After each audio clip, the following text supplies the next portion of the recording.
ನಮಸ್ಕಾರ ಪ್ರಿಯ ವೀಕ್ಷಕರೇ, ಏನು ನ್ಯೂಸ್ ಸ್ವಾಗತ. ನಾನು ನಿಮ್ಮ ನಿರಂಜನ್ ಸರೂರ್. ಬೆಳಗಾವಿ ಜಿಲ್ಲೆಯಲ್ಲಿ ನಮ್ಮ ರಸ್ತೆಗಳು ಅಪಘಾತ ಆಗುವುದು ತುಂಬ ಜಾಸ್ತಿ ಇದೆ. ಪ್ರತಿ ವರ್ಷವೂ ಸುಮಾರು 800 ಜನ ಈ ರಸ್ತೆ ಅಪಘಾತದಲ್ಲಿ ತೀರಿ ಹೋಗ್ತಾ ಇದ್ದಾರೆ. ಈ ಅಪಘಾತದಲ್ಲಿ ಪರ್ಟಿಕ್ಯುಲರ್ ಆಗಿ ಕಬ್ಬಿನ ಸೀಸನ್ ಸಂದರ್ಭದಲ್ಲಿ, ಉಳಿದ ಸೀಸನಲ್ಲಿ ತಿಂಗಳಿಗೆ ಒಂದು 50ರಿಂದ 55 ಜನ ಸಾಯ್ತಾ ಇದ್ದಾರೆ. ಈ ಕಬ್ಬಿನ ಸೀಸನ್ ಶುರುವಾದ ಮೇಲೆ October, November, December, Jan, February ಈ 5 ತಿಂಗಳ ಸಂದರ್ಭದಲ್ಲಿ 70ರಿಂದ 80 ಜನ ಪ್ರತಿ ದಿವಸನೂ ಒಬ್ಬರೇ ಇಲ್ಲ ಇಬ್ಬರು ಈ ಕಬ್ಬಿನ ಗಾಡಿಯಲ್ಲಿ ಟ್ರೈಲರಲ್ಲಿ ಒಂದು ಒಡೆದು ಸತ್ತೋಗ್ತಾ ಇದ್ದಾರೆ. ಇಲ್ಲ ಟ್ರೈಲರ್ ಅವರು ಸ್ವಲ್ಪ ಸರಿಯಾಗಿ ಓಡಿಸೋದ ಕಾರಣ ಡೆತ್ ಆಗ್ತಾ ಇದ್ದಾರೆ. ಈ ಸೀಸನಲ್ಲಿ ಬೇರೆ ಸೀಸನ್ಗಳಕ್ಕಿಂತ ಈ ಸೀಸನಲ್ಲಿ ಸ್ವಲ್ಪ ಜನ ಡೆತ್ ಆಗುವುದು ಜಾಸ್ತಿ ಆಗಿದೆ. ಇದಕ್ಕೆ ನಾನು ಆಲ್ರೆಡಿ ಹೇಳಿದ್ದೀನಿ, ರಸ್ತೆ ಅಪಘಾತಗಳನ್ನು ನಾವು ತಡೆ ಮಾಡುವುದಕ್ಕೆ ನಾವು ಎಷ್ಟೊಂದು ಪ್ರಯತ್ನ ಮಾಡ್ತಾ ಇದ್ದೀವಿ. 800 ಜೀವ ಕಳ್ಕೊಳ್ತಾ ಇದ್ದಾರೆ. ಇದರಲ್ಲಿ ಭಾಳಷ್ಟು ಅಮಾಯಕರಿದ್ದಾರೆ. ಅವರು ದುಡಿಯುವವರು, ಆ ಫ್ಯಾಮಿಲಿಯಲ್ಲಿ ಆ ಮಕ್ಕಳನ್ನು ಇಟ್ಕೊಂಡು ಹೆಂಡತಿಯನ್ನು ದುಡಿಯುವವರು ಈಗ ಸತ್ತೋದ ಮೇಲೆ ಆ ಫ್ಯಾಮಿಲಿ ಪರಿಸ್ಥಿತಿ ಎಲ್ಲ ನಾವು ನೋಡಬೇಕು.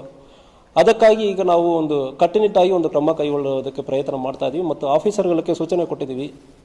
ಯಾವುದೇ ಕಬ್ಬಿನ ಲಾರಿ ಮತ್ತು ಟ್ರೈಲರ್ ಇರುತ್ತಂದ್ರೆ ಕಬ್ಬಿನದ ಲೋಡ್ ಇರುವಾಗಲೂ ಮತ್ತು ಲೋಡ್ ಇಲ್ಲದ ಸಂದರ್ಭಗಳಲ್ಲಿ ಕೂಡ ಹಿಂದುಗಡೆ ಕಡ್ಡಾಯವಾಗಿ ರಿಫ್ಲೆಕ್ಟರ್ ಕ್ಲಾತನ್ನು ಹಾಕ್ಕೊಂಡು ಹೋಗಬೇಕು. ಇದನ್ನು ಪ್ರತಿಯೊಂದು ಫ್ಯಾಕ್ಟ್ರಿಯವರು ಕೂಡ ಇನ್ಶೂರ್ ಮಾಡಬೇಕು. ಅವರವರ ಫ್ಯಾಕ್ಟ್ರಿಗೆ ಬರುವ ಪ್ರತಿಯೊಂದು ಕಬ್ಬಿನ ಟ್ರ್ಯಾಕ್ಟರ್, ಲಾರಿ ಯಾವುದು ಬರುತ್ತಂದ್ರೂ ಹಿಂದುಗಡೆ ಕಡ್ಡಾಯವಾಗಿ ವಿಸಿಬಲ್ ಆಗಿ ಕಾಣುವುದ ಥರ ರಿಫ್ಲೆಕ್ಟರ್ ಕ್ಲಾತನ್ನು ಹಾಕಿಕೊಳ್ಳಬೇಕು. ಅದೇ ರೀತಿಯಲ್ಲಿ ಅನ್ಲೋಡ್ ಮಾಡಿ ನಂತರ ಕೂಡ ಭಾಳಷ್ಟು ಟ್ರ್ಯಾಕ್ಟರ್ಗಳಲ್ಲಿ ಇಂಡಿಕೇಟರ್ಸ್ ಇರುವುದಿಲ್ಲ. ಆದ್ದರಿಂದ ಕಡ್ಡಾಯವಾಗಿ ಪ್ರತಿಯೊಂದು ಗಾಡಿಯಲ್ಲಿ ಕೂಡ ಇದು ರಿಫ್ಲೆಕ್ಟರ್ ಕ್ಲಾತ್ ಹಾಕ್ಕೊಂಡು ಹೋಗಬೇಕು. ಆ ಇಲ್ಲದ ಸಂದರ್ಭದಲ್ಲಿ ಖಂಡಿತವಾಗಿ ನಾವು ಕೇಸ್ ಮಾಡ್ತೀವಿ. ಜೊತೆಗೆ ಒಂದು ವೇಳೆ ಕುಡಿದು ಬಿಟ್ಟು ಗಾಡಿ ಓಡಿಸಿ ಯಾರು ಡೆತ್ ಆಗುವ ಸಂದರ್ಭದಲ್ಲಿ it will be consider as culpable homicide equivalent to murder. ಇದು ಎರಡಕ್ಕೂ ದೊಡ್ಡ ವ್ಯತ್ಯಾಸ ಏನೂ ಅಲ್ಲ. ಪನಿಷ್ಮೆಂಟ್ ಕೂಡ ತುಂಬ ಜಾಸ್ತಿ ಇರುತ್ತದೆ. ಕುಡಿದು ಬಿಟ್ಟು ಗಾಡಿ ಓಡಿಸಿ ಯಾರೋ ಒಬ್ಬರು ಡೆತ್ ಆಗ್ತಾರೆ ಅಂದರೆ ಸುಮ್ಮನೆ ನಾವು ಬಿಡೋಕ್ಕಾಗಲ್ಲ. 100% ನಾವು ನಿಮ್ಮನ್ನು ಅರೆಸ್ಟ್ ಮಾಡ್ತೀವಿ. ಕಡ್ಡಾಯವಾಗಿ ಈಗ ಪ್ರತಿಯೊಂದು ರೋಡ್ ಆಕ್ಸಿಡೆಂಟ್, ಫ್ಯಾಟಲ್ ಇರಲಿ, ಡೆತ್ ಆಗೋದು ಇರಲಿ, ಇಲ್ಲ ಗಾಯಾಲು ಪಡೆಯುವವರು ಕೂಡ ಯಾವುದೇ ಆಗುತ್ತಂದ್ರೆ ಕೂಡ ಅಟೆಂಪ್ಟ್ ಟು ಮರ್ಡರ್ಗೆ ಈಕ್ವಲೆಂಟ್ ಆಗಿ attempt to culpable homicide section 110 of BNS ಆ ಸೆಕ್ಷನಲ್ಲಿ ನಾವು FIR ಅನ್ನು ಮಾಡ್ತೀವಿ. ಯಾವುದೇ ಕಾರಣಕ್ಕೂ ಯಾವನೋ ಒಬ್ಬನು ಕುಡಿದುಬಿಟ್ಟು ಗಾಡಿ ಓಡಿಸುವುದಕ್ಕೆ, ಅಮಾಯಕರು ಬಲಿಯಾಗುವುದಕ್ಕೆ ಪೊಲೀಸ್ ಇಲಾಖೆ ಬಿಡುವುದಿಲ್ಲ.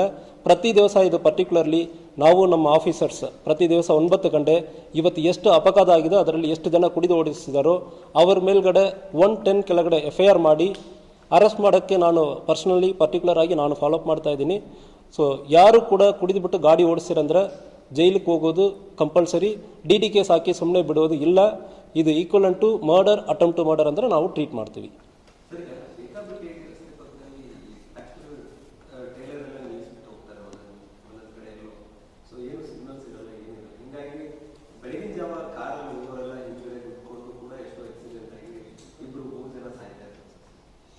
ಸೊ ಇದಕ್ಕೆ ಈ ಸೀಸನ್ ಸ್ಟಾರ್ಟ್ ಆಗೋದಕ್ಕೆ ಮುಂಚೆನೇ ಕೂಡ ಹಾರ್ವೆಸ್ಟರ್ ಮತ್ತು ಟ್ರಾನ್ಸ್ಪೋರ್ಟರ್ ಆರ್ಗನೈಸೇಷನನ್ನು ಕರೆದು ಮಾತನಾಡಲಾಗಿದೆ. ಈಗ ನಾವು ಆಫೀಸರ್ಸು ಕೂಡ ಸೂಚನೆಗಳು ಕೊಡ್ತಾ ಇದ್ದೀವಿ. ಎಲ್ಲಿ ಒಂದು ಕಡೆ ಟ್ರೈಲರನ್ನು ನಿಲ್ಲಿಸುವಾಗ ಕಡ್ಡಾಯವಾಗಿ ರಿಫ್ಲೆಕ್ಟರ್, ನೀವು ಫಸ್ಟ್ ಆಫ್ ಆಲ್ ಪಾರ್ಕಿಂಗ್ ಮಾಡುವುದು ರೋಡ್ ಬಿಟ್ಟು ಕಂಪ್ಲೀಟಾಗಿ ಬಿಟ್ಟು ಜಾಗ ಬಿಟ್ಟು, ಎಷ್ಟು ಜಾಗ ರೋಡ್ ಯಾವುದೇ ಕಾರಣಕ್ಕೂ ಕೂಡ ನೀವು ರೋಡ್ ಮಧ್ಯದಲ್ಲಿ ಗಾಡಿಯನ್ನು ನಿಲ್ಲಿಸೋಕ್ಕಾಗಲ್ಲ. ಟ್ರ್ಯಾಕ್ಟರನ್ನು ಬಂದು ನಿಲ್ಲಿಸಬಾರ್ದು. ನಿಲ್ಲಿಸ್ತೀರಂದ್ರೆ ಅಂತಹ ಕೇಸ್ ಆಗುವ ಸಂದರ್ಭದಲ್ಲಿ ಕಾನೂನು ರೀತಿಯಲ್ಲಿ ಕ್ರಮ ಕೈಗೊಳ್ಳುತ್ತೀವಿ. ಅದೇ ರೀತಿಯಲ್ಲಿ ಗಾಡಿ ನಿಲ್ಲಿಸುವ ಸಂದರ್ಭದಲ್ಲಿಯೇ ಕೂಡ ರಿಫ್ಲೆಕ್ಟರ್ ಕ್ಲಾತನ್ನು ಹಾಕಿನೇ ನಿಲ್ಲಿಸಬೇಕು. ಇಲ್ಲಾಂದರೆ ಗಾಡಿಯನ್ನು ಕೂಡ ನಾವು ಸೀಸ್ ಮಾಡಬೇಕಾಗುತ್ತದೆ ಕೇಸಿಗೆ. ಇದು ಒಂದು ರೀತಿಯಲ್ಲಿ ಈ ಬೇಸಿಕ್ ಜವಾಬ್ದಾರಿಯನ್ನು ಹಾರ್ವೆಸ್ಟರ್ ಮತ್ತು ಟ್ರ್ಯಾಕ್ಟರ್ ಡ್ರೈವರ್ಸ್, ಇದು ತುಂಬ ಈಸಿಯಾದ ಕೆಲಸ. ಒಂದು ರಿಫ್ಲೆಕ್ಟರ್ ಕ್ಲಾತನ್ನು ಗಾಡಿ ಹಿಂದುಗಡೆ ಹಾಕೋದು ಈಸಿಯಾದ ಕೆಲಸ. ಈ ಕೆಲಸ ಆಗಲ್ಲ ಅಂದರೆ ರೈತರಿಗೆ ಅನ್ಯಾಯ ಆಗ್ತದೆ. ಗಾಡಿ ಅದು ಕಬ್ಬಿಣದ ಲೋಡ್ ಆದಮೇಲೆ ಅದು ಸ್ಟೇಷನ್ ಕರ್ಕೊಂಡು ಹೋಗಿ ಅದು ಪ್ರಾಸೆಸ್ ಮಾಡೋದಕ್ಕೆ ಡಿಲೇ ಆಗುತ್ತದೆ, ವೆಯ್ಟ್ ಕಮ್ಮಿ ಆಗುತ್ತದೆ.